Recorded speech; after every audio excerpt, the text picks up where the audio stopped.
Greetings, true believers, and welcome, for I am Luke. And I'm Steve. And we are here to do our geek review of Fantastic Four and the Rise of the Silver Surfer.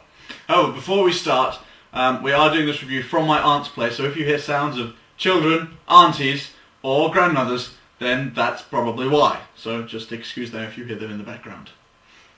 Why are you laughing so much? No. Okay. Just imagining the noises.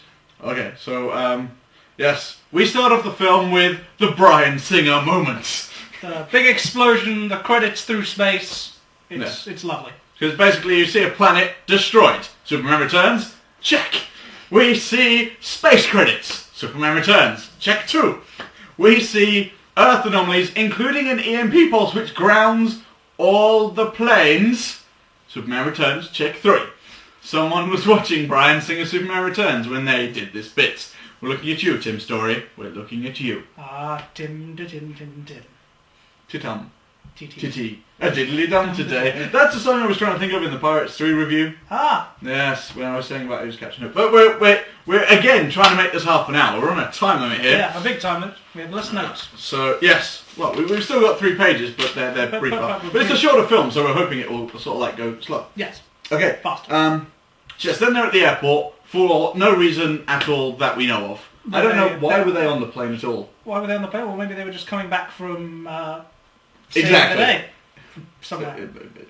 Maybe. Maybe. I mean, you know. If someone flew them out there to save the day, it just...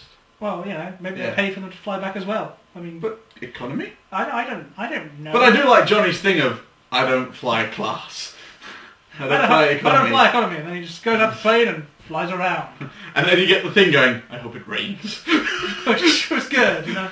They do the characters very well in this film. The characters in this film are better than the first one. They weren't bad in the first one, but they just seem to have gone absolutely spot on for this one. I was very, very impressed. Yeah. So anyway, they go back to the Baxter building where they learn of all the anomalies going on in the world. And Mr. Fantastic is being a bit sneaky behind the soon-to-be Mrs. Fantastic's back by looking into them. Yeah. Because they're due to be married. Also, the Baxter building looks a lot better in this film, which... It looks a lot more Baxter building-y. Yeah, it implies that time's passed and they've become successful and they're still flying economy. I really don't get that bit, but... Reed's trying to save money. He's got a wedding, a huge lavish wedding on his building to prepare for. It's his building, he's saving tons of money. You would say that now. Anyway, yeah, I mean, they've had 4 attempts at it so far. That's true. 4 failed weddings. The mole man must have invaded one of them. The mole man. The mole man cometh. Right, anyway. Yeah, okay, so yes, Johnny convinces Reed, who is working on something secret under a cover, which we'll get to later, yes. To have a bachelor party. And so, after a bit of manipulation going, you wouldn't want me to tell Sue what you're actually doing while you're supposed to be planning a wedding and not looking at anomalies happening all over the Earth and charting them, including out by Rigel 2. Rigel 2, super! Yes, so he goes, okay, I will come along, and I will have this bachelor party. And he goes along, and he chats up hot chicks talking about his Big Bang Theory. It's such sexual innuendo. Nice job, Mr. Ewan Griffin. It was brilliant. So yes, then you see him dancing, and to be honest, some of the effects at the start of the film, the dancing and the helicopter we're going to get onto, were extremely dodgy. I remember going, oh dear, let us hope they're not the whole way through. But it's good to know where the money shots counted, they put them in. I mean, it's a lot like Series 6 of Smallville and that satellite shot. All they do is at the end of the episode they reverse the they do it. It's absolutely ridiculous. Oh. But there are some other good shots in there, in that episode. I know. What was it again? It's a soldier project. Ares something. Yeah. Soldier. It's the one with the soldier. It's the one where the soldier from Project Ares comes back and kidnaps Lois. Lois. You get upset. For once it's not Lana, it's Lois. And Lois is far more compelling. Yes. Anyway, we're drifting again. Yes, onwards. Yes, so the general turns up. Yeah. The big plot While point he is the general turns he was up. dancing. And starts to tell him about all these anomalies that have been happening all over the world, including Latveria, which wakes up Mr. Doom. Oh yes, you see Mr. Doom. He's in his little box.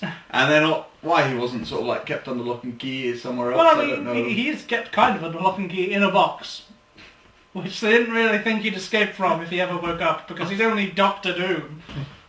God. Anyway. Anywho. So yeah, so you see him, and he's starting to wake up from his little freezing session. Yep. I'm not entirely sure how he does it, but he does. Well, Silver Surfer messes with people's powers. Powers cosmic. Oh, very Exactly. true. Fair enough. I take that back. And Okay, so yes, they're in the kitchen, and Johnny is using his eye on the ladies. His roving eye to look at the nice gun sergeant. Yes, that was another thing.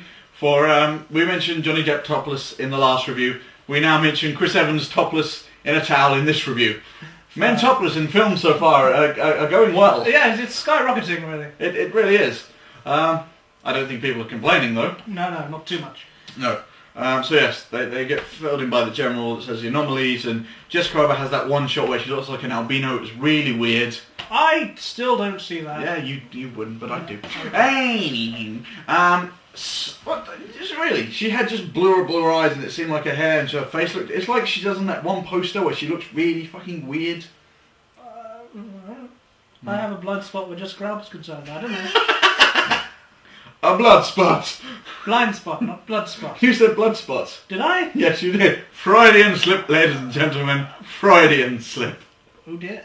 You have a blood spot. I have a blood spot. I have a blood spot where you're concerned, Jessica. I don't know where.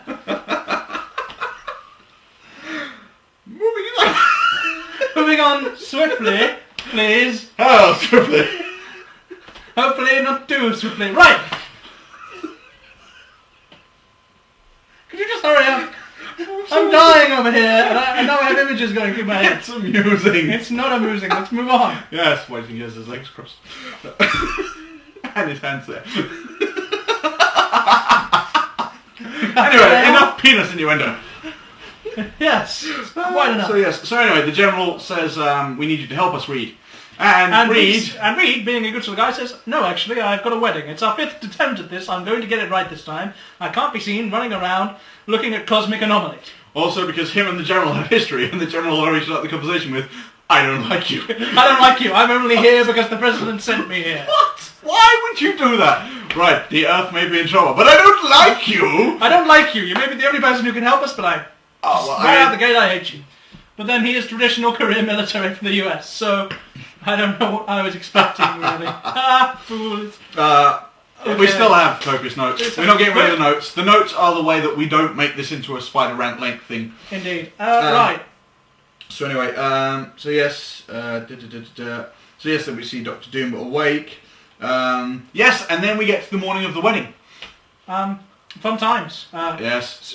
Crying, Sue, Alicia. Sue has a spot and has to concentrating on it for 8 hours. I think that's a power we all wish we have. I don't know if you can see. The side of my face has kind of been bit to death. I think I drink too much cider and then mosquitoes go, let's go down the lakes.